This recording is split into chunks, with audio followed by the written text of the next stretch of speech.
Everyone literature paper में आप सभी का स्वागत है। My name is Renu Kakkar. आज की वीडियो उन बच्चों के लिए है जो पेपर 2 एसएसटी के लिए प्रीवियस ईयर के प्रैक्टिस करना चाहते हैं। इसमें सारे हैं history, geography plus polity and साथ ही साथ पैडोलॉजी। तो सारे 90 क्वेश्चन मैं आपको प्रैक्टिस करवाऊंगी विद एक्सप्लेन के साथ। क्यों? क्योंकि वेरी इंपॉर्टेंट है कि आपको एक्सप्लेनेशन भी चाहिए कि किसका अर्थ क्या है। देखिए, पहला क्वेश्चन करते हैं विदाउट टाइम ना वेस्ट करते हुए। चैनल पे फर्स्ट टाइम है तो चैनल को ज़्यादा से ज़्यादा लोगों को लाइक करना है और शेयर करना है और सब्सक्राइब भी कर सकते हैं ताकि आपको नोटिफिकेशन मिल सके। ठीक है, विदाउट टाइम ना वेस्ट करते हुए स्टार्ट करते हैं। सबसे पहला क्वेश्चन यह है कि वीर शैशववाद निम्नलिखित में किस विशेष व्यक्ति से जुड़ा हुआ है। देखिए, किसी विशेष व्यक्ति की बात हो रही है तो वीर शैशव काल के बारे में बता दूं। इसमें 3 दिए थे इन्होंने शैशव काल में। अल्लमा प्रभु और अक्मा महादेवी उसके साथ जुड़ा हुआ था। तो जो श्री शैशव ने एक सामाजिक एक धार्मिक आंदोलन किया था जो 12वीं शताब्दी के आसपास या मध्य के उत्तरी कर्नाटक से उभरा था। वीर शैशव के इस आंदोलन में जाति कर्मकांडों और प्रदूषण तथा महिलाओं की स्थिति से कुछ बड़े पारंपरिक हिंदू विश्वासों और प्रचलन की चुनौती भी दी थी। ये मैंने इसके नोट्स लिख रखे हैं ताकि आपको बता दूं कि इसका मतलब क्या है। ठीक है, इसका आंसर आपको खुद ही पता चल गया कि इसमें से अगर हम राइट आंसर देखें तो हमारा बसवना, अल्लमा प्रभु और अक्मा महादेवी ये तीनों ही इसके राइट आंसर है। और चोखा मेला नहीं है, जो मैंने आपको डिटेल में बताया, क्योंकि उन्होंने एक धार्मिक और सामाजिक आंदोलन किए थे 12वीं शताब्दी जो कर्नाटका में उभरे थे। और उन्होंने इस आंदोलन में कहा था कि जितने भी जातिवाद है, जितने भी कर्मकांड है, जितने भी महिलाओं की स्थिति से जुड़े सामाजिक विश्वास यानी हिंदुओं प्रति अपने धार्मिक विश्वास को लेकर बात की गई थी। तो इसका ए बी डी जहाँ होगा यानी कि थर्ड ऑप्शन इज राइट। ठीक है, अगला है निम्नलिखित में से तमिल क्षेत्र में रहने वाले लोगों की फर्स्ट सूची और सेकंड सूची दी गई है, व्यवसायी चित्रण से उनको मेल करना है। ये क्वेश्चन इंपॉर्टेंट है और ये हिस्ट्री के क्वेश्चन है। सारे जितने भी मैं बता रही हूँ ये हिस्ट्री से रिलेटेड क्वेश्चन है। अब इसमें मैच कर लेते हैं वेल्लार जो थे, जो हमारे अगर हम इसकी सुमेलित करते हैं तो जो वेल्लार के बारे में मैं आपको जो है वो स्वतंत्र कृषक थे। ठीक है, ये तमिल भाषा में लिखी गई थी जिसको हम स्वतंत्र कृषक हैं। उणवार हमारा जो था वो हमारा था फोर्थ ऑप्शन यानी कि एक साधारण हलवाई थे। अदमई पढ़ोगे तो अदमई जो हमारा अगर हम देखें तो थर्ड ऑप्शन यानी कि बड़े भूमि स्वामी थे और गृहपति हमारे भूमिहीन मजदूर थे। तो इस तरीके से अगर हम फर्स्ट को हमने थर्ड से मैच किया तो हमारा सेकंड ऑप्शन इज राइट। ठीक है, इसी तरीके से आपको प्रैक्टिस करनी है क्योंकि डायरेक्ट क्वेश्चन भी पूछे जाते हैं और प्लस आपको डीपली पढ़ना है। इसलिए मैं स्पेशली फॉर एसएसटी के लिए बोल रही हूँ। 6 to 8 क्लास की एनसीईआरटी और तीनों हिस्ट्री, ज्योग्राफी और पॉलिटी पढ़नी है। ठीक है, आगे से अगला क्वेश्चन पढ़ते हैं। सकता है प्राचीन काल में जो सिल्क रूट से शब्द से आता है, सिल्क से इम्पोर्टेंट है, ये क्लास 8 की बुक का है। और इसमें बारे में बता देती हूँ कि इस समय क्या हुआ था कि इस समय जो सिल्क रूट आया था उस समय के जो कीड़े, जो रेशम का कीड़ा होता है उससे हमें सिल्क रूट मिला था। और ये क्या हुआ था, इन्होंने क्वेश्चन पढ़ लेते हैं। चीन से दूसरे देशों में रेशमी कपड़े को ले जाना व्यापारियों की यात्रा का मार्ग था। ये समुद्र में जो देशों से जुड़ते थे रेशम कपड़े की व्यापार और अपने उत्पादक बेचते थे। सभी देशों की जुड़ती सड़कों और ये शहतूश के पौधों की खेती तो नहीं होती थी उस समय। सड़क और मार्ग में रेशम का रोजगार ये होता था। लेकिन इसका एग्जैक्ट बताना है हमें आंसर। अगर आपने पढ़ा होगा तो सिल्क रूट का जो शब्द था वो था हमारे चीन के जो आसपास के रेशमी कपड़े थे ले जाने वाले व्यापारियों की यात्रा का मार्ग था। यानी कि जो इसका ऑप्शन है फर्स्ट ऑप्शन इज राइट है। डिटेल बता देती थोड़ी बहुत। सिल्क रूट क्या था कि उस समय के प्राचीनतम और मध्य ऐतिहासिक व्यापारिक सांस्कृतिक परंपरा का समूह था। उस समय लोग क्या करते, चीन और मध्य एशिया से होकर दक्षिण एशिया, पश्चिम एशिया, यूरोप और उत्तर अफ्रीका में जाने वाला एक व्यापारी मार्ग था जहाँ से लोग सिल्क का उत्पादन या व्यापार करते थे। ठीक है, इसका पता चल गया आपको आंसर। 34 का ये भी हिस्ट्री की बुक्स में है, 8th क्लास की बुक से है। 12वीं शताब्दी के निम्नलिखित में किस शिलालेख ने रथकारों यानी रथ निर्माताओं की स्थिति पर विचार किया था। तो किसने किया था कि अगर आपने पढ़ा होगा तो इसका डायरेक्ट आंसर बताते हैं उड़ाई कोडन उदयार ने किया था, क्योंकि वो उस समय के जो रथ निर्माता थे तिरुचिल्लापल्ली थे, तालुका से थे, वर्तमान तमिलनाडु में थे। उन्होंने 12वीं शताब्दी के एक शिलालेख के ब्राह्मणों को एक सभा बनाई थी जिसमें विचार विमर्श किया था, सलाह की गई थी। और उन समूह के विचार विमर्श करने के बाद व्यवसाय को निर्धारित करने के लिए वास्तुकला होती है या कोच होते हैं या रथों का निर्माण करना है या मंदिरों का निर्माण करना है, उस तरह के विचारों के लिए ये उन्होंने एक एक सभा बनाई थी, समूह बनाया था, तो उसका नाम दे दिया था। तो इसका right option is fourth. Fourth is right. ठीक है, इसका फोर्थ आंसर इज़ राइट है जितने भी है। अगला क्वेश्चन है, अपनी पुस्तक स्त्री पुरुष तुलना ताराबाई शिंदे ने आलोचना की थी। ताराबाई शिंदे ने एक पुस्तक लिखी थी स्त्री, तो उसमें क्या आलोचना की थी इसके बारे में बताया गया है। ठीक है, हम पढ़ लेते हैं। उन्होंने कहा था कि पुरुष और महिलाओं के बीच सामाजिक अंतरों की या पुरुष और महिलाओं के बीच प्राकृतिक अंतरों की। अगर इसका आंसर देखें तो उन्होंने इस पुस्तक में, अगर डिटेल में आपने पढ़ा होगा हिस्ट्री की बुक में, तो इसका जो एक डिटेल दिया गया था वो कहा गया था कि पुरुष और स्त्रियों के बीच की सामाजिक तुलना। तो इसका फर्स्ट ऑप्शन इज राइट के बारे में कहा गया था। उन्होंने पढ़ा था कि ताराबाई शिंदे ने एक नारीवादी कार्यकर्ता थी जो 19वीं शताब्दी के पितृसत्ता और जाति का विरोध करती थी, और उन्होंने अपनी एक पुस्तक में लिखा था स्त्रीनुमा तुलना, यानी इसमें महिलाओं और पुरुषों के बीच की तुलना बताई गई थी। मूल रूप से 1882 ईस्वी में मराठी में प्रकाशित की जाने वाली थी। ठीक है, इसलिए आगे देख लेते हैं अगला क्वेश्चन। थोड़ा टाइम ज़्यादा नहीं लूँगी, कम लूँगी, लेकिन डिटेल जरूर बताऊँगी। निम्नलिखित में किस ग्रंथ में पेरियावल्लल, अडाल, टोडर डिप्पो, अलवार, ये सब गीतों के नाम हैं। तो ये किस में संकलित, किस में लिखे गए हैं? इन गीतों का नाम जो बताया गया है ये किस किस चीज़ों में, तो इसके बारे में बता देती हूँ। एक दिव्यम पद्धतम नाम की एक तमिल भाषा में लिखी गई थी जिसमें सारे ग्रंथों के बारे में संकलन किया गया है।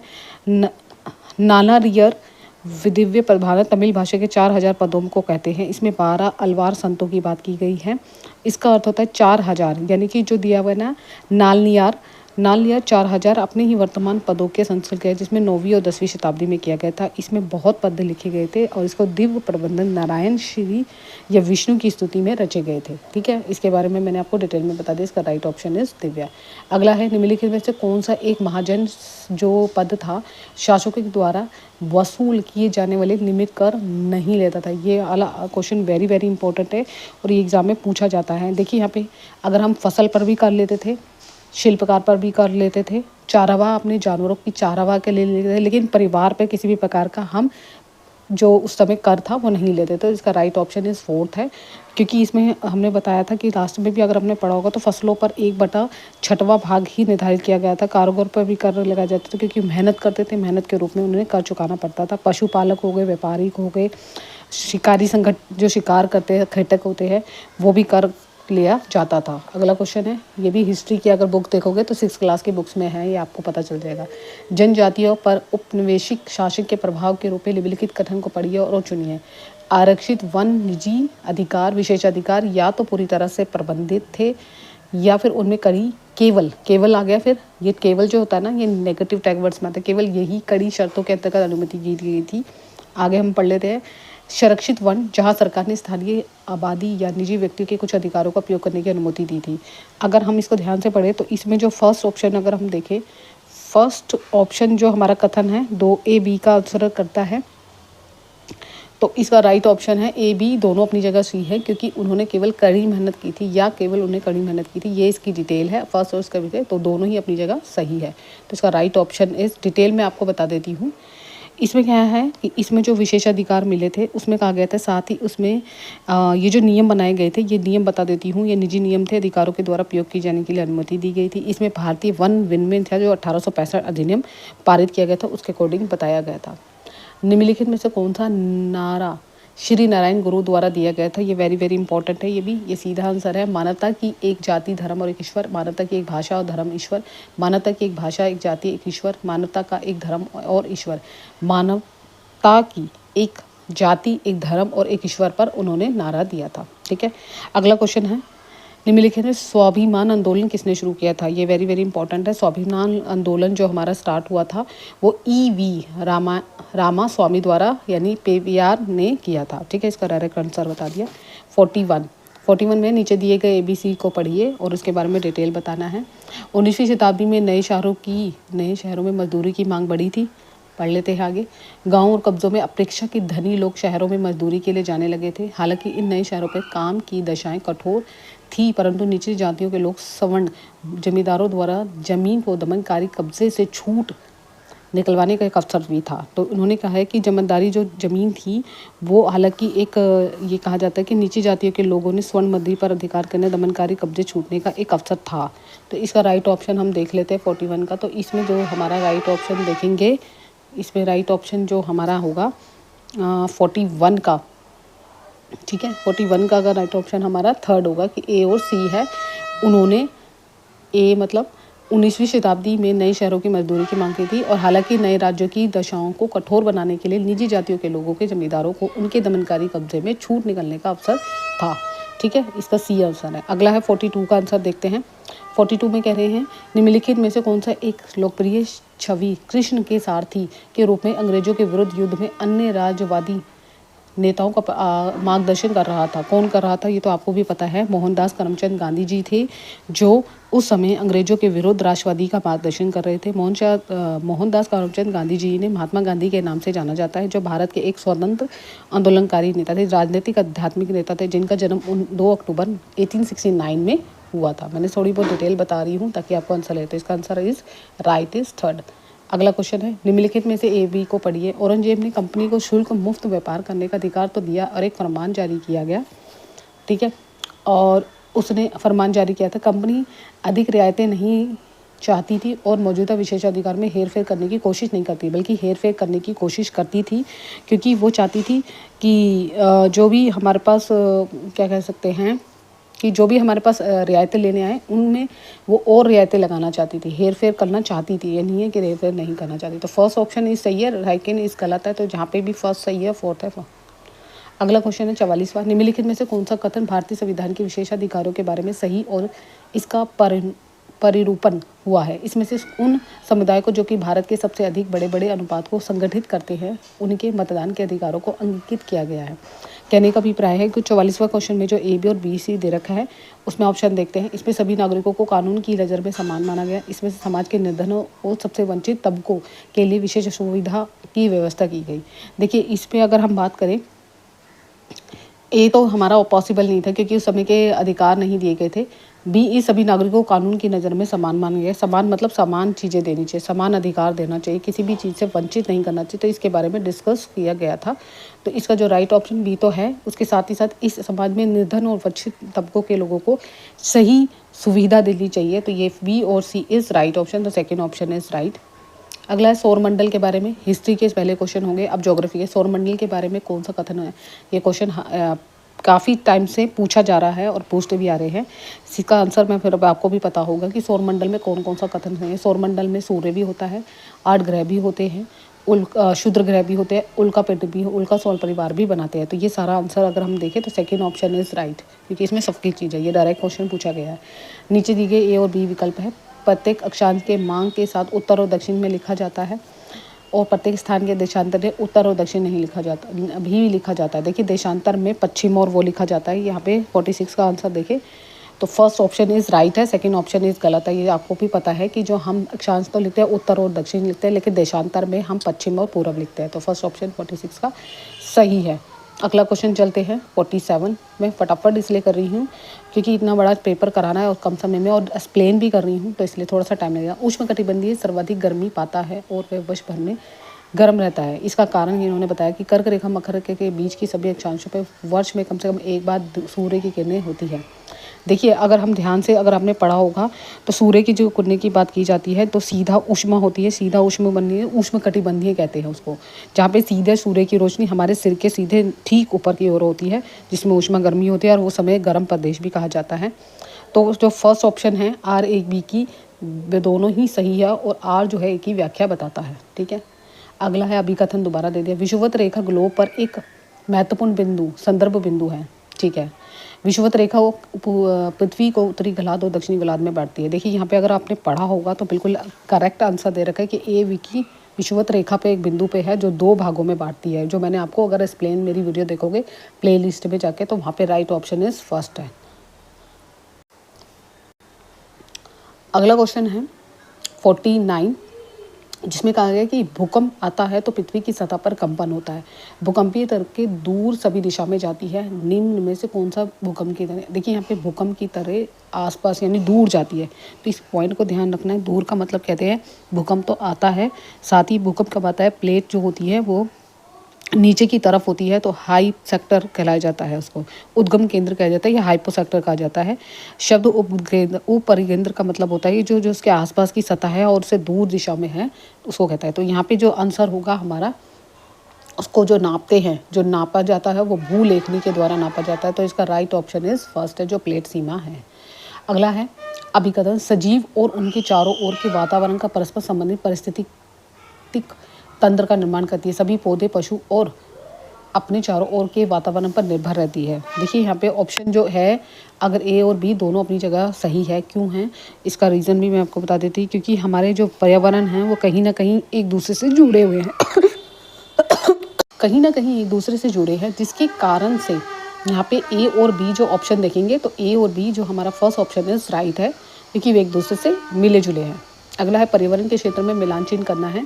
ये वेरी वेरी इंपॉर्टेंट है, इसमें हर बार क्वेश्चन पूछा जाता है। जो मैं वेरी वेरी इंपॉर्टेंट बता रही हूँ उस चैप्टर को अच्छी तरह पढ़ लेना। स्थल मंडल किससे होता है? वायुमंडल, जैव मंडल और जल मंडल। 51 का आंसर जो हमारा, अगर हम मैच करें तो पर्यावरण जो होता है ए का जो होता है धातु और चट्टानों से होता है। ठीक है, फर्स्ट का ए है धातु और चट्टानों से, मैं मैच कर देती हूँ। थर्ड होता है वायुमंडल। वायुमंडल जो ऊपरी परत होती है पृथ्वी की, जिसमें हमें कहीं ना कहीं हवा होती है और गैसें मौजूद होती है, तो उसमें निर्मित गया है जैव मंडल। जैव मंडल जो हमारे, जिसमें हमें चीज़ें क्या होता है, जैव मंडल पृथ्वी की वह भाग होता है जहाँ पर जब पौधे होते हैं, जीव जंतु होते हैं और मानव अस्तित्व के लिए बनाई गई दशाएं हो जाती है, उसको जैव मंडल कहते हैं। वायुमंडल के बारे में भी मैं बता देती हूँ। वायुमंडल उसे कहते हैं जहाँ पे सारी गैसें मौजूद होती है, जैसे nitrogen, oxygen, carbon dioxide, organ और अन्य गैसें भी मौजूद होती है इसके अलावा। ठीक है, अब जैव मंडल के बारे में आपने पढ़ लिया, जहाँ पे क्या होते हैं, पौधे और जीव होते हैं, है ना। तो पौधे और जीव जहाँ पे होंगे तो उसका ऑप्शन है सेकंड। और जल मंडल, जल से संबंधित नदियाँ हो गई, झीलें हो गई, तालाब हो गए, झीलों के आसपास हैं, जिसमें 3/4 भाग पृथ्वी का पानी से घिरा हुआ है। 71% पानी से घिरा हुआ है। ठीक है, अगला है 52। तो मैच कर दिया मैंने, तो ऑप्शन आपको पता ही चल गया है मैंने मैच करते हुए, तो आप उस चीज़ को देख लेना। मैं फिर भी आपको बता देती हूँ, इसका राइट आंसर इज़, जो हमने मैच किया तो थर्ड इज राइट आंसर है। ठीक है, निम्नलिखित में कौन सी वायु में मौजूद गैसों में ग्रीन हाउस पैदा करती है? देखिए, ग्रीन हाउस के बारे में अगर आपने पढ़ा होगा तो ग्रीन हाउस उसे कहते हैं जहाँ पर परिवर्तन होता है, भूमंडलीय उष्मागन, यानी कि ऑक्सीजन की मात्रा, ग्रीन हाउस गैसों की मात्रा का जलवायु परिवर्तन होता है, उसे हम भूमंडलीय उष्मीकरण भी कहते हैं, जिसमें सबसे ज़्यादा कार्बन डाइऑक्साइड की मात्रा, नाइट्रोक्स की मात्रा, मीथेन की मात्रा, क्लोरोफ्लोरोकार्बन होता है, वाष्प होता है, ओजोन होता है। तो ओजोन तो यहाँ पे दे नहीं रखा, तो carbon dioxide is right answer, is fourth option is right. ठीक है, 53 का हम कर लेते हैं। वायु में विभिन्न गैसों का संरक्षण, वायु के विभिन्न क्षेत्र में विभिन्न विषय में सही चुनाव करते हैं। पौधों वायु से सीधे नाइट्रोजन लेते हैं, ये ऑप्शन देखते हैं। हरे पौधे ऑक्सीजन छोड़ते हैं। ठीक है, हीलियम ऑर्गन गैस प्रचुर मात्रा में होती है। छोटे छोटे धूलिकण वायु में मौजूद होते हैं। देखिए यहाँ पे ऑप्शन अगर हम देखें, बी हरे पौधे ऑक्सीजन छोड़ते हैं, ये ठीक है। अगर हम सी देखें कि प्रचुर मात्रा में है, ये भी ठीक है। लेकिन ए अगर सीधे नाइट्रोजन लेते हैं वो गलत है, और छोटे छोटे कण वायु में मौजूद है, ये भी गलत है। तो हमारा ऑप्शन नंबर अगर हम देखें तो बी और डी हमारा जो ऑप्शन है वो हमारा सही है, और ए और सी, तो यहाँ पे बी और डी देख लेते हैं कहाँ सही है। ये रहा थर्ड ऑप्शन, और ए सी गलत है। शहरों में गांव की अपेक्षा अधिक तापमान रहता है, क्यों रहता है? क्योंकि वहाँ की जो चीज़ें बनाई जाती है वो बनाई जाती है, एक तो गर्म होती है, और ये आंसर आपको पता ही है, ऐसा फेल्ट नाम के जो पदार्थ होता है उससे बनाई जाती है। ठीक है, उससे सड़कें इस वजह से घिरी होती है क्योंकि भीड़ भाड़ वाले में ऊंचे भवन बनाए जाते हैं जिसमें हवा रोक दी जाती है।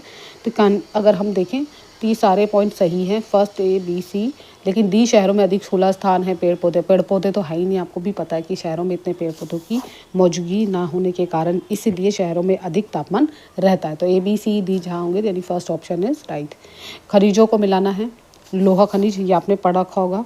ए लोहा खनिज हमें किससे मिलता है? लोहा किस चीज़ से मिलता है हमें? आपको लोहा खनिज पता है, धात्विक लोहा और एक अधात्विक लोहा होता है, जिसमें मैग्नीज, निकल और कॉल्ब्राइट होते हैं। फिर एक जीवाश्म ईंधन होता है जो प्राकृतिक रूप से पाए जाते हैं, जैसे कोयला, पेट्रोल, मिट्टी का तेल, ये सारी डीजल।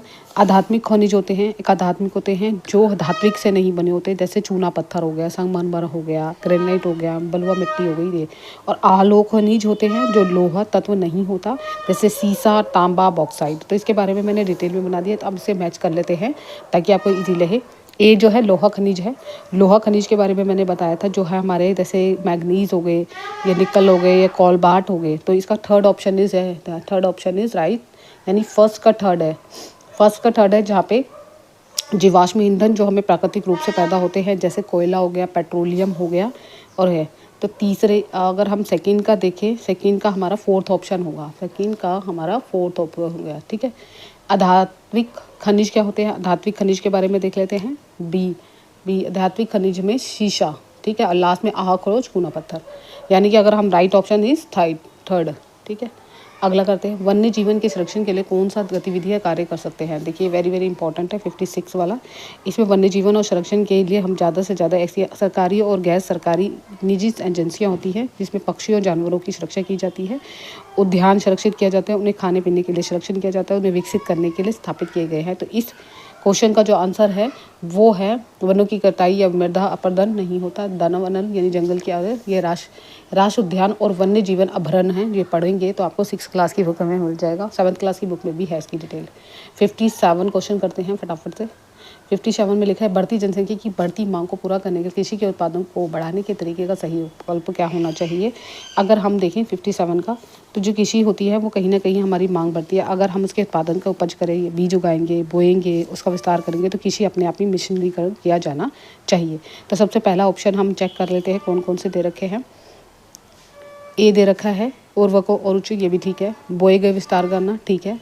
वर्षा कृषि पर निर्भर होती है, वर्षा कृषि पर निर्भर तो होती है, लेकिन हम यहाँ पे देख रहे हैं कि हमारी मांग किस में होगी, सबसे ज़्यादा किस में होगी। तो यहाँ पे कृषि मशीनरीकरण, तो ये ए बी डी जितना भी होगा ऑप्शन वो ठीक होगा, ठीक है। निम्नलिखित में से कौन सा पुनर्ग्रह की संकल्पना समझने के लिए उपयुक्त उदाहरण होगा? देखिए यहाँ पे पैडोलॉजी सेक्शन दे दिया कि आपको पुनर्ग्रह होता है जिसमें पहले से ही अनुमान लगाया जाता है कि आगे क्या होने वाला। तो ऐसे लोगों को नकारात्मक सोच के कहते हैं, जो श्रेष्ठ और हीनता की भावना नहीं होती उनमें। पुनर्ग्रह का मतलब पूर्व पहले से ही अनुमान लगाना कि आगे आने वाले, जांच करना, राय देना अपनी सी कि ये व्यक्ति फलाना व्यक्ति सही नहीं होगा, उसको पहले से अनुमान लगाना है, लेकिन हो सकता है कि वो चीज़ सही हो। तो इसका ऑप्शन हम देख लेते हैं, लोग एक दूसरे की बराबरी व सम्मान को देखते हैं। देखिए ये वाला ऑप्शन तो हो ही नहीं सकता, क्योंकि इसमें नहीं है। लोगों के अन्य लोगों के प्रति नकारात्मक सोच होती है, क्योंकि पहले से अनुमान लगाना तो कहीं ना कहीं नेगेटिविटी थॉट आती है। और आगे होगा लोग एक दूसरे का सम्मान, ये भी नहीं है। थर्ड इज श्रेष्ठता और हीनता की भावना होती है। अगर इसका मतलब मैं आपको डिटेल में बता दूं कि पुनरानुमान का मतलब होता है या पूर्वाग्रह का मतलब होता है पूर्ण निर्णय लेना, यानी पहले से ही उसके बारे में सोचना, ठीक है। आगे है, निम्नलिखित में से कौन से कारक क्षेत्र की विविधता पर असर डालते हैं? तो सबसे पहला जो ऑप्शन है कि भिन्न खान पान और कपड़ों की आदतों पर समान धर्मों का पालन, लोगों को तरह तरह की भौगोलिक स्थिति में सामंजस्य बिठाना। विविधता का मतलब होता है सभी लोगों को सभी तरीके से कार्य करना, यानी सभी तरीके से भौगोलिक स्थिति में सभी साथ में बैठना, खाना, उठना, बैठना। लेकिन ये समान धर्मों की बात की गई है, समान धर्मों का पालन करना इससे संबंधित नहीं है, ठीक है। समान धर्म कहाँ हैं अभी हम पढ़ लेते हैं। 59 का ऑप्शन है हमारा ए, ठीक है। खान पीन की आदतों का है, हमने विविधता के बारे में पढ़ा होगा। और दूसरा हमारा है लोगों को अलग अलग भौगोलिक परिस्थिति में सामंजस्य बिठाना। धर्मों का पालन, सभी समान धर्मों का पालन पॉसिबल नहीं है। तो इस फर्स्ट और थर्ड ऑप्शन इज, यानी कि ए और सी ठीक है। तो ए और सी जहाँ होगा वो ऑप्शन सही होगा। अगला है, ये पॉलिटी से है कि राज्य सरकार को कार्यकारी प्रमुख नेता कौन होता है? देखिए राज्य सरकार का कार्यकारी जो होता है वो हमारा राज्यपाल होता है। राज्यपाल ही सारी जिम्मेदारियों को संभालता है। तो इसकी मैं डिटेल में बता देती हूँ। राज्यपाल क्या होता है कि यह मंत्रिपरिषद की सलाह पर कार्य करता है। कुछ मामलों में राज्यपाल के विशेष अधिकार होते हैं जिसमें मंत्री की सलाह के बिना भी कार्य करता है। राज्यपाल अपने ही राज्य के विश्वविद्यालयों की कुलाधिपति भी होता है, ठीक है। अगला है, भारत द्वारा निम्नलिखित में से कौन सी सरकार व्यवस्था को चुना जाता है? तो 61 का अगर हम देखें, भारत द्वारा कौन सी सरकार को चुना जा सकता है? एक संसदीय और संघीय सरकार होती है जिसको हम चुनते हैं। ये क्या होती है? व्यवस्था द्वारा चुना जाता है। संविधान सभा में एक आपकी सोच और बहस होती है जिसमें हमें पता चलता है कि संसदीय सरकार को चुना गया है। वे केंद्र और राज्य दोनों तरह के शासन की पद्धति को अपनाती है और इस प्रणाली के अकॉर्डिंग ही वो अपने सारे जवाबदेही देती है, कोई भी कारण हो, कोई भी सिचुएशन हो, ठीक है। निम्नलिखित में से कौन सा कथन ग्रामीण भारत में जीवन के लिए सही है? देखिए ग्रामीण भारत के लिए जीवन के लिए बता रहे हैं। तो 62, भारत में कुल किसानों में लगभग 6 और 5वें भाग में बड़े किसान हैं। भारत में किसान को जब अपेक्षित पैदावार नहीं मिलती तब वे कर्ज के जाल में फंस जाते हैं। छोटे किसान अपने ऋण संबंधी आवश्यकताओं के लिए मुख्यतः बैंकों पर आश्रित रहते हैं। तो इसका ऑप्शन हम देख लेते हैं। देखिए अगर हम इसका राइट ऑप्शन देखें तो ध्यान दीजिए कूट में, जो अगर हम देखें तो इसका राइट ऑप्शन इस बी है ओनली, कि हमें क्या होता है, बी ऑप्शन राइट है। बी ऑप्शन राइट इसलिए है, इसके बारे में बता देती हूँ मैं। भारत में किसानों को अपेक्षाकृत पैदावार नहीं मिलती तो वो कर्ज के जाल में फंस जाते हैं, लेकिन वह 5वें बड़े सरकार बन जाते हैं, ऐसा कुछ नहीं है। उनको ऋण भी लेना पड़ता है और बैंकों से। इनमें कहने का अभिप्राय है, मैं समझा देती हूँ, कि भारत में किसानों की जो पैदावार होती है इतनी नहीं हो पाती, क्योंकि कर्ज में फंस जाते हैं। ग्रामीण भारत में जीवन जो होता है वो परिस्थिति है, जो महाजन होते हैं, साहूकार होते हैं और बिचौलिया होते हैं, कहीं ना कहीं इस चक्कर में फंस जाते हैं। कई किसान कर्ज का दबाव नहीं सह पाते तो आत्महत्या कर लेते हैं। तो इस तरीके की चीज़ों को, ऋण आवश्यकताओं की जमींदारों और साहूकारों पर आश्रित रहते हैं, वो बैंकों पर आश्रित नहीं रहते। इस तरह के की जो हमारी ब्याज दर है, ऋण है, वो कर्ज के लिए फंस जाते हैं, जिसके कारण से वो क्या करते हैं, यही चीज़ डिटेल में है। ठीक है, अगला क्वेश्चन पढ़ते हैं फटाफट से।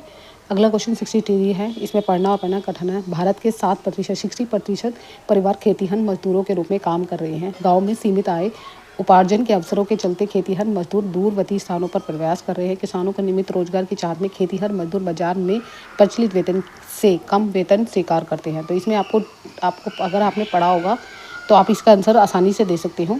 इसमें 63 का जो आंसर है वो हमारा जो थर्ड ऑप्शन है, यानी कि थर्ड ऑप्शन इज राइट है, यानी बी और सी है। बी और सी इसलिए मैं बोल रही हूँ कि ग्राम में सीमित आय उपार्जन के अवसर चलाते हैं और खेतीहर मजदूर दूरवर्ती स्थानों पर प्रयास करते हैं। किसानों से नियमित रोजगार की चाह में खेतीहर मजदूर बाजारों में सम्मिलित वेतन में कम वेतन में स्वीकार करते हैं। यानी कि वो कहने का है कि हमें 53% से लेकर जीविकोपार्जन का साधन मिल जाता है, जिससे हम आसानी से मजदूर खेतीहर कार्य में कार्य करते हैं। किसी भी देश के प्रजातंत्र की मजबूती के लिए क्या आवश्यक है? आपको भी पता है किसी देश को प्रजातंत्र के लिए किस चीज़ की आवश्यकता होती है। उसको हमें अगर हम देखें तो हमारा नियमित रूप से चुनाव आयोजन हो, नियमित रूप से जनता की भागीदारी हो, जागरूक जनता हो। जनमत मतलब जनता का मत हो जागरूक रूप से, नौकरशाही की बात नहीं है, नेगेटिव है। तो सेकेंड ऑप्शन इज राइट। ठीक है, अगला पढ़ते हैं। एक पुस्तक में स्त्रियों के चित्रण की गृहिणी और घरेलू साइको मेड के रूप में दिखाया गया और पुस्तकों के चित्र को अभियंताओं को पायलट के रूप में दिखाया। ये क्या कह रहा है? ये सीधा ही आपको क्वेश्चन अगर आपने सीडी पर पढ़ा होगा तो जेंडर रूढ़िबद्ध धारणा को बता रहा है। नाटकीय सशक्तिकरण नहीं बता रहा, सशक्तिकरण नहीं बता रहा, नाटकीयता नहीं बता रहा, समरूपता यानी इक्वलिटी, बराबरता को थोड़ी बता रहा है वो तो सीधा इस राइट ऑप्शन इज। आपने सीडी भी पढ़ा होगा तो आप आराम से कर सकते हैं इस क्वेश्चन को। जो बच्चे कह रहे थे कि हमें पैडोलॉजी नहीं होती, तो पैडोलॉजी में सीडीपी का है। सभी लोकतांत्रिक देशों से उम्मीद की जाती है कि उसके पास संविधान अवश्य होगा, क्योंकि यह आवश्यक नहीं है कि जिन देशों के पास अपना संविधान होता है वे सभी लोकतांत्रिक देश होते हैं। इसमें कई बार आपने पढ़ा होगा कि एक राज्यतंत्र होता है, एक लोकतंत्र होता है, तो दोनों में ही फ़र्क होता है। अगर हम देखें तो कहीं कहीं देशों में, जैसे चाइना एक ऐसा देश है जिसमें लिखित संविधान है, कहीं वो हमारा है ना, तो कहीं ना कहीं ये ऑप्शन अगर हम देखें, ए और बी अपनी जगह सही है और ए बी की व्याख्या आसानी से कर रहा है। ठीक है, 67 भारत के संविधान द्वारा भारत का वर्णन करने के लिए कौन से शब्द का प्रयोग किया जाता है? वेरी वेरी इंपॉर्टेंट है। 67 में ये हम राज्यों का संघ कहा जाता है। राज्यों का संघ इसलिए कहा जाता है, एक्सप्लेन कर दी। संविधान के अनुसार प्रथम अनुच्छेद में कहा गया था कि भारत राज्यों का एक संघ होगा, जो दो बातों को स्पष्ट करता है, एक या देश का नाम और दूसरी राज्य पद्धति प्रकार का नाम। ठीक है, ये डिटेल मैंने आपको बता दी। 67 हो गया। 67 के बाद 68 पे चलते हैं हम क्वेश्चन नंबर पे। निष्पक्ष सुनवाई न्यायाधीश की भूमिका क्या होती है? न्यायाधीश के बारे में अगर आपने पढ़ा होगा तो निष्पक्ष न्यायाधीश की भावना क्या होती है? इसमें क्या होता है कि न्यायाधीश अपने प्रस्तुत प्रमाणों और कानून के अनुसार तय करते हैं आरोपी निर्दोष है, और उसके साथ ही साथ यहाँ पे यह भी बताते हैं कि न्यायाधीश निष्पक्ष भाव से खुली अदालत में मुकदमा का संचालन करते हैं। जिन मुकदमे में जनता का अंतर्विवेक हिल जाता है उन्हें न्यायाधीश शीघ्र ही निर्णय नहीं सुना देता। नहीं, फर्स्ट और सेकंड ऑप्शन है, थर्ड ऑप्शन इज रॉन्ग, तो यहाँ पे फोर्थ ऑप्शन इज राइट। अगला चलते हैं। कथन है शोषण से मुक्त अधिकार का अर्थ होता है किसी को भी कम मेहनताना पर काम करना और बंधुआ मजदूर के तौर पर काम करने के लिए मजबूर नहीं किया जा सकता, क्योंकि सामाजिक न्याय संबंधी कानूनों का जन्म भारतीय संविधान में दिए गए मौलिक अधिकारों से जुड़ा है। देखिए, ए बी की व्याख्या अगर हम देखें तो ऑलमोस्ट सही है कि यहाँ पे कहा गया है शोषण से मुक्त अधिकार के बारे में बताया गया है। किसी भी को कम मेहनताना पे काम रखने पर या बंधुआ मजदूर बनाने के तौर पर कहा जाता है कि मजदूर नहीं किया जाता, मतलब मजबूर नहीं किया जाता। संविधान के अनुच्छेद अगर आप देखेंगे 23 और 24 के नागरिकों के शोषण के विरुद्ध अधिकार की पालन करना की स्थिति का समाप्त कर दिया गया था, जिसमें कहा गया था कि अनुच्छेद मौलिक अधिकार भारत के संविधान के भाग 3 अनुच्छेद 12 से लेकर 35 में निहित अधिकारों का अधिक चार्टर है, जिसमें इन नागरिकों की क्षमता की गारंटी प्रदान करते हैं। तो फर्स्ट ऑप्शन इज राइट है, जो मैं आपको बार बार बोल रही हूँ। अगला क्वेश्चन है 70, जो भोपाल की गृहस्थ त्रासदी के उदाहरण को लेकर की जाने वाली चर्चा में निम्नलिखित कौन से मुद्दे के स्थान पर पाए जाने की संभावना होती है। तो ध्यान रखना, अगर लास्ट वाला पढ़ा है तो आप आसानी से बता सकते हैं। ए, निम्न स्तरीय सुरक्षा प्राप्त हुई थी और कीटनाशक का उत्पादन नहीं हुआ था। उद्योगों में लागत में कटौती थी और मजदूर को मुआवजा दिया गया था। तो यहाँ पे ए, सी और डी ऑप्शन जहाँ पे होगा वो राइट है। तो थर्ड ऑप्शन इज राइट। निम्नलिखित में से कौन सा कथन सामाजिक विज्ञान के अध्ययन के लिए महत्वपूर्ण अति उपयुक्त है, मतलब बहुत वेरी इंपॉर्टेंट है। तो इसका आंसर आपको पता होगा कि ए, विचार, रहन सहन, संस्कृति, प्रथाओं के अंतराओं की भिन्नता का सम्मान रखने के लिए सीखना। फर्स्ट ऑप्शन इज राइट है। अगला देखते हैं। अगला करें, अतीत के संबंध में गर्व और विषाद की भावना। विषाद नेगेटिव सेंस में आता तो ये नहीं होगा। समाज की सक्रिय उत्तरदायी चिंतन रिफ्लेक्टिव सदस्य के रूप में विकसित हो, ये हो सकता है, ये है भी। और समझने के लिए जिस समाज में हम रहते हैं उसकी संरचना प्रबंधन कैसा होता है और उसे शासित कैसे किया जाता है, डी ऑप्शन इज राइट। तो यहाँ पे अगर ऑप्शन देखें तो ए सी डी जहाँ होगा वो राइट ऑप्शन होगा। ठीक है, आगे अगला क्वेश्चन है अभिकथन में। अगला है अभिकथन में, कह रहे हैं फर्स्ट ऑप्शन है, सामाजिक विज्ञान में उपयोगितावाद के लोकाचार से समानतावाद के लोकाचारों की तरफ स्थानांतरित होना अति आवश्यक है। यानी कह रहे हैं कि एक चीज़ है हमारे पास, उसको दूसरों में ट्रांसफ़र करना, क्योंकि सामाजिक विज्ञान परंपरागत तौर पर विकासात्मक समस्या का केंद्र है, जो कि महत्वपूर्ण समानता, न्याय और गरिमा से जुड़ी समस्याओं के सुलझाने के लिए समझने के लिए पर्याप्त नहीं है। देखिए 72 का अगर हम ऑप्शन देखें, ए वी की पूरी तरह से व्याख्या कर रहा है और दोनों ही आंसर अपनी जगह पूरे हैं। इसके बारे में आपको बता देती हूँ। 72 का कहते हैं कि जो हमारी अगर हम बोले उपयोगितावाद क्या होता है, एक आचार सिद्धांत होता है जिसके एकांतिक मान्यता होती है, जिसमें एकमात्र नैतिकता होती है, अधिक व्यक्तियों की अधिक समृद्धि पैदा होती है, जिसमें राजनीतिक और सामाजिक तौर से हमें समान, मतलब कहने का अभिप्राय है समानता, मतलब समान लोगों को समान चीज़ें दें, यानी कि समान मनुष्य, समान मूल्य, नैतिकता, जिसमें सामाजिक विज्ञान परंपरागत और विकासात्मक समस्याओं का केंद्र होता है, जो कि महत्वपूर्ण है, परंतु समानता, न्याय और गरिमा से जुड़ी समस्या को समझाने के लिए पर्याप्त नहीं है।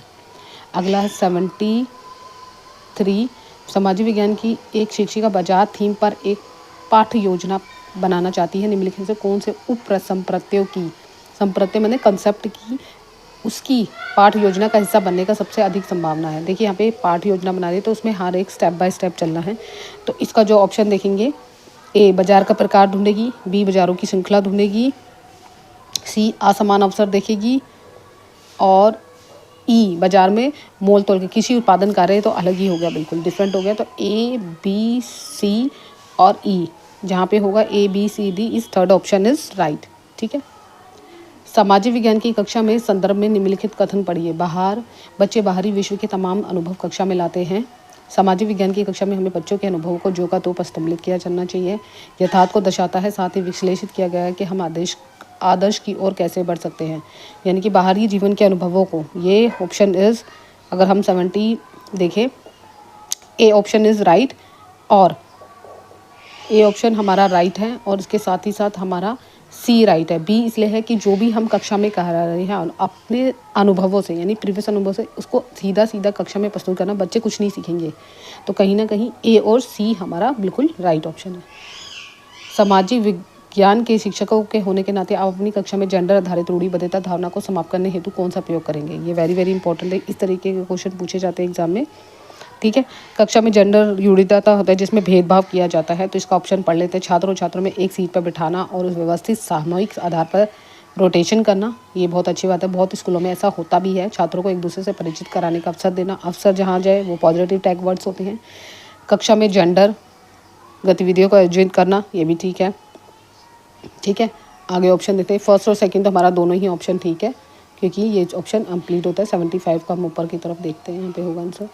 और उसके बाद दे रखे हैं सी, क्या दे रखा है, सी देख लेते हैं। लड़के को लड़कियों की उत्तर पुस्तिका और लड़कों को लड़कियों की उत्तर जांचने का प्रोत्साहित करना, C option is not right. कक्षा में स्वच्छता बनाए रखने की जिम्मेदारी समान रूप से छात्रों, ये है, यानी कि ए बी और डी ऑप्शन जहाँ पे होगा ए बी डी जहाँ होगा वो राइट ऑप्शन है। ठीक है, 76 देखते हैं। विभिन्न विषयों में सामाजिक विज्ञान से सम्मिलित है। मैं पाठ्य योजना बनाते हुए 5 ई मॉडल के को काफ़ी प्रचलित है। ई मॉडल के अनुसार शिक्षक पढ़ाते हेतु आरंभ में कौन से चरण का प्रयोग करना चाहिए। देखिए सभी हम ई मॉडल्स चीज़ का प्रयोग करते हैं। इसके बारे में मैं बता देती हूँ क्या होता है। ई मॉडल क्या होता है कि जिसमें हमें बच्चों को, सबसे अधिक शिक्षार्थी किसी भी कार्य अधिगम के लिए इंगेज होते हैं, इंक्लूड होते हैं, जब तक इंक्लूड नहीं होंगे, एंगेज नहीं होंगे, जुड़ेंगे नहीं, अपने आप को एक्सप्लोज नहीं करेंगे, एक्सप्लोज मतलब इसको रेलिवेंट नहीं बनाएंगे, यानी कि तत्पश्चात ही ताकि बिंदु की तथा जांच पड़ताल नहीं करेंगे, अंतर्गत मूल्यांकन कैसे होगा। ठीक है, निम्नलिखित में कौन सी गतिविधि अनुभवों के द्वारा लोकतंत्र की अवधारणा को विकसित करने में सबसे अधिक सहायक होंगी।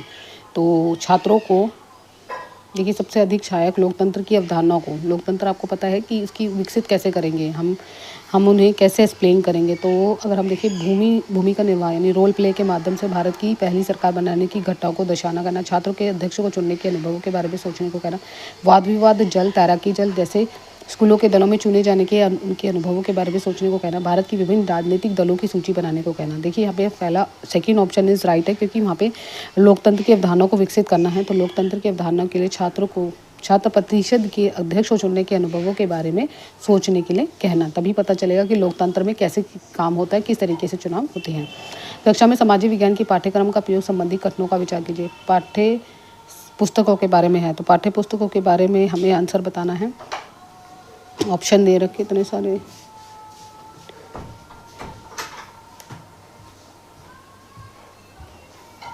फोर्थ ऑप्शन सामाजिक ज्ञान के देखते हैं। पहला पढ़ते हैं, पाठ्य पुस्तकों को ज्ञान के एकमात्र स्रोत की तरह देखना और किसी तरह भटकावा में प्रोत्साहित नहीं करना, नेगेटिव है नहीं करना, बल्कि प्रोत्साहित करना चाहिए। अधिगमकर्ता के पाठ्य पुस्तकों में पढ़े जाकर अन्य स्रोतों से पढ़ने के लिए प्रोत्साहित करना, सेकेंड ऑप्शन इज राइट। पाठ्य पुस्तकों के उपयोग विद्यार्थियों के याद करने, नेगेटिव सेंटेंस याद करना, रट्टे लगाना, ये सब नेगेटिव है, तो आपका फर्स्ट ऑप्शन इज रॉन्ग। ठीक है, फर्स्ट ऑप्शन इज रॉन्ग हो गया। आगे देख लेते हैं ऑप्शन, और हमारा थर्ड ऑप्शन इज ही उसकी याद दिलाना, ये भी नहीं है, तो बी तो है और डी भी होगा। शिक्षकों को विद्यार्थियों के पाठ्य पुस्तकों में दी गई जानकारी को स्वयं के अनुकूल के साथ दूसरों के साथ जोड़ना। ठीक है, right option is fourth is right है। अगला क्वेश्चन, अगला कह रहे हैं निम्नलिखित में कौन सी गतिविधियां भारतीय संविधान के क्षेत्र में आलोचनात्मक चिंतन के विकास का अवसर प्रदान करती है। बच्चों को भारतीय संविधान के विभिन्न अनुच्छेदों को याद करने के लिए प्रोत्साहित करना, याद करना कभी भी नहीं होता। बच्चों को अध्ययन के स्टडी उपलब्ध करानी, जिससे भारतीय संविधान में उल्लिखित विभिन्न प्रकार के संघर्षों को पाने के लिए, अधिकारों को पाने के लिए संघर्ष करते हैं। वकील को आमंत्रित किया जाना चाहिए उन मामलों को सूचीबद्ध करने के लिए जिनमें उनकी जीत होती है। तो यहाँ पे अगर हम 79 का आंसर देखें तो 79 में केवल हमारा जो बी ऑप्शन है, क्योंकि हम वकीलों का निमंत्रित नहीं करेंगे, उनको बस हम ये करेंगे बच्चों की केस स्टडी कराएंगे ताकि संविधान के अधिकारों की बात हो सके, उन्हें समझ सके। 18 निम्नलिखित में से कोश प्रश्न मनोचात्मक चिंतन है, क्रिएटिविटी थिंकिंग होती है जो कोशों को बढ़ावा देने में अवसर करता है। लोगों की समानता के लिए संघर्ष में संविधान की क्या भूमिका है, वे कौन से विभिन्न बाजार हैं जिसमें से गुजर कर कपास की कमीज बनाती है, कमीज बनाने की प्रक्रिया में किसे सबसे अधिक लाभ मिलता है, सदाबहार वनों और पर्णपाती वनों में क्या अंतर होता है। कौन से क्वेश्चन है जो ये क्वेश्चन वाले क्वेश्चन है ना, आपको क्रिएटिविटी ध्यान रखनी है। एक तो सबसे पहला है कि लोगों को समानता के अधिकार के संघर्षों के बारे में बताना, ठीक है, क्योंकि इससे पता चलेगा कि लोग क्या क्या भूमिका निभाते हैं, किस तरीके के संविधान। दूसरा, बाजार में गुजर कर एक कमीज नहीं, ये एक सोच नहीं है, एक थिंकिंग उसकी डेवलप नहीं है। कमीज बनाने की प्रक्रिया में किस अधिक तरह लाभ होता है, ये हो सकता है। ये तो सीधा आंसर है, जैसे प्रश्न दिया और उत्तर दिया, तो ये क्वेश्चन भी नहीं हो सकता। ए और सी इज राइट ऑप्शन है, तो ए और सी जहाँ होगा यानी फोर्थ ऑप्शन इज राइट। अगला 81, प्रारंभिक स्तर के विद्यार्थी हाल में ही राज्य में हुए चुनावों को समझकर उनके शिक्षिका सहायता प्रदान करना चाहती है। वह चाहती है कि विद्यार्थी इस लोकतंत्र प्रक्रिया के तत्व में देखें। कौन सा स्रोत इसके लिए उपयुक्त होगा। राज्य के चुनाव के परिणामों के विवरण वाली समाचार क्लिप दिखा दी। चुनाव देखते हैं। चुनाव कराने से संबंधित भारतीय संविधान के विभिन्न अनुच्छेद दे दिए। चुनाव प्रक्रिया के वीडियो रिकॉर्ड यूट्यूब पर उपलब्ध करा दी। संयुक्त राज्य अमेरिका के चुनावों से संबंधित प्रसंगों पर फीचर फिल्में दिखाई। देखिए यहाँ पे ध्यान से समझना है इस चीज़ को कि 81 में जो है कि आपका जो ए राज्य के विभिन्न परिणामों में समाचार पत्र की क्लिप दिखाई, यानी कि बच्चा उसमें रीड आउट करेगा और लोकतांत्रिक शिक्षा के बारे में पढ़ेगा। ठीक है, एक ये है। और एक दूसरा ये ऑप्शन हमारा जो सही होगा वो होगा चुनाव प्रक्रिया में वीडियो, यानी कि वीडियो दिखा के बच्चे इंटरेस्ट लेंगे और उसके बारे में जानकारी ज़्यादा से ज़्यादा सोचेंगे। तो ए और सी इस ऑप्शन राइट। ये सीधा सीधा है, ये रिटर्न वर्क में, तो ये नहीं है। ठीक है, अगला क्वेश्चन पे चलते हैं। आगे कह रहे हैं सामाजिक विज्ञान को प्रारंभिक विद्यालयों को बढ़ावा देने के लिए निम्नलिखित विकल्प में से कौन सा विकल्प सही होगा। विद्यार्थी को सामाजिक मुद्दे के बढ़ाने में नवीनता सूचना उपलब्ध कराना। उसके बाद वो कह रहे हैं कि विश्लेषणात्मक और रचनात्मक मानस का आधार रखने में सामाजिक विज्ञान की अनिवार्यता स्रोत की तरह सहायता करना, इस बात पर बल देना। विद्यार्थियों को निरंतर याद दिलाना चाहिए कि समाज में याद दिलाना और ये सब गलत होता है, ये नेगेटिव सेंस वर्ड्स होते हैं, याद दिलाना, रटाना, तो ये तो हो ही नहीं सकता। ठीक है, अगला है पहला और पढ़ लेते हैं ताकि आपका क्लियर हो जाए। विद्यार्थियों को नवीनतम उपलब्धि, अगर हम याद दिलाना, देखो याद दिलाना आ गया ना, ताकि याद कर सके। याद करने वाला सिस्टम अब नहीं है। NAP 2020 में हम बता दिया कि हमें प्रैक्टिकल वर्क कराना, तो जितना हम हो सके तो विश्लेषण एनालिसिस करना, एनालिसिस के आधार पर सामाजिक विज्ञान की स्रोत की तरह से सहायता करना और उस पर बल देना। तो बी ऑप्शन ओनली राइट है। अगला है अभिकथन, सामाजिक विज्ञान पढ़ाना उत्तरोत्तर रूप से जटिल और चुनौतीपूर्ण होता जा रहा है क्योंकि भारत के शिक्षा संस्थानों में पढ़ाने के लिए पेशेवर रूप से प्रशिक्षित सामाजिक वैज्ञानिकों की कमी है। देखिए 83 का हम ऑप्शन देखें तो अगर हमारा ऑप्शन ये जो बिल्कुल ठीक कह रहे हैं कि पढ़ाने में है, लेकिन हम इसका रीज़न ये कहीं ना कहीं हमारा गलत है। तो यानी कि जो नीचे बोल रखा है कि हमारे शिक्षक को पढ़ाने के लिए प्रशिक्षित सामाजिक विज्ञान की कमी नहीं की है, सिर्फ कमी की बजाय हमारा इसमें हम कह सकते हैं कि जो उनके उद्देश्य होते हैं उसमें भटक जाते हैं, तो उत्पन्न नहीं होती, जिसमें संस्थाओं को पेशेवर प्रशिक्षित करने की कमी रहती है। ठीक है, तो थर्ड ऑप्शन इज राइट। अगला है औपनिवेशिक शासन ने भारतीय उपमहाद्वीप में जनजातीय समूह के जीवन को कैसे प्रभावित करते हैं के अध्ययन के लिए निम्नलिखित में से कौन सा उपयोग एक प्राथमिक स्रोत के लिए आवश्यक है। देखिए प्राथमिक स्रोत वे स्रोत होते हैं, इसके बारे में मैं अलग से पढ़ाऊँगी जिसमें हमें दी जाती है 2 स्रोत होते हैं, एक प्राथमिक और गौण स्रोत।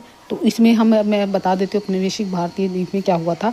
इसमें कहा गया था कि मानव वेलबियर एल्विल ने एक गीतों का उपयोग किया था, प्राथमिक स्रोत के रूप में किया जा सकता है।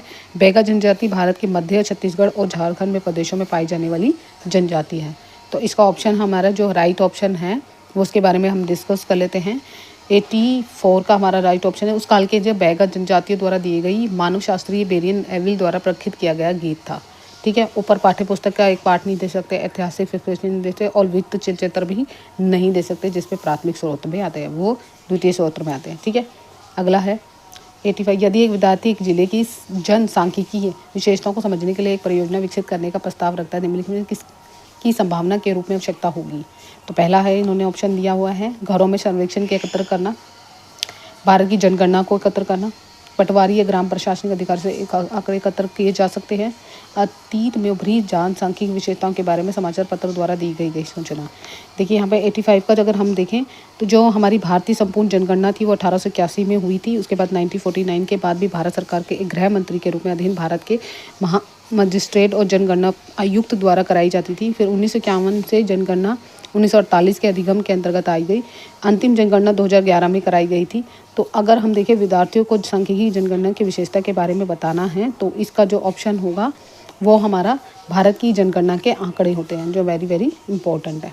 ठीक है, 85 हो गया। अगला करते हैं 86, जिसमें निम्नलिखित में से कौन सी अधिगम के लिए आकलन यानी कि AFL की मुख्य विशेषता क्या हो सकती है। 86 का अगर हम देखें तो हमारा प्रत्येक बच्चे की व्यक्तिगत और विशेष आवश्यकताओं की पहचान कराना सही है।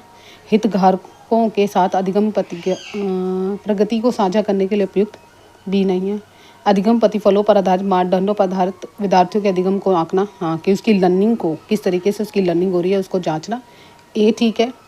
और हमारा सी देखते हैं, समय अनुसार अधिगम प्रक्रिया में परिवर्तन और अवलोकन उपलब्ध कराना। तो A और D सही है, बाकी ऑप्शन गलत है। ठीक है, शिक्षा का जो अधिकार होता है वो 2009 के अनुसार प्रारंभिक स्तर तक पढ़ने वाले विद्यार्थियों के लिए पाठ्यचर्या के सूत्रीकरण और मूल्यांकन कार्यविधियों के लिए संबंध में निम्नलिखित में कौन सा सिद्धांत सही नहीं है, सही है। देखिए 87 में कह रहे बच्चों को उनसे वह ना संभलने वाले गृह कार्य नहीं देने चाहिए। ठीक है, इसे बच्चे के चहुमुखी विकास को प्रोत्साहित देना चाहिए। जो दंड देते हैं सख्त देखना, देखिए दंड नहीं देना चाहिए।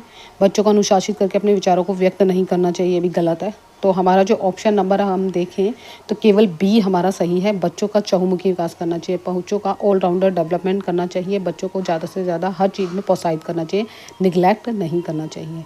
ठीक है, अगला ऑप्शन देखते हैं विद्यालय आधारित आंकलन विद्यार्थियों गतिविधियों से निम्नलिखित में कौन सा उपयोग नहीं लाया जा सकता।